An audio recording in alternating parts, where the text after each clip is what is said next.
Hello and welcome. In this video, I'm going to show you how you can remove the fingerprint setup on your Android smartphone.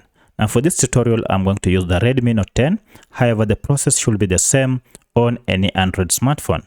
So if you already have fingerprint settings for your security on your smartphone, you can remove it by simply going to settings and tap on it.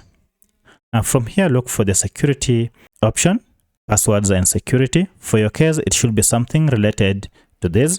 Tap on it to open. Now, as you can see, I have two security locks here. One, it is screen lock, where I use a pin, and the other one is fingerprint.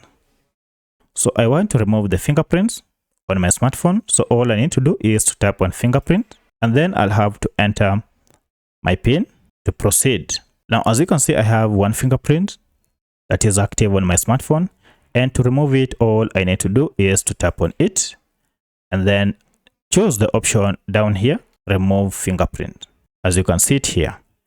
So I'll go ahead and select this option, and I'll have to confirm if indeed I want to remove the fingerprints, of which I'll tap on OK. And by doing so, as you can see, the fingerprints have been removed. So by following these steps, you'll be able to remove fingerprints on your smartphone. So if this video was helpful to you, kindly hit the like button and subscribe to this channel to support me. Thank you for watching, and let's meet in the next video.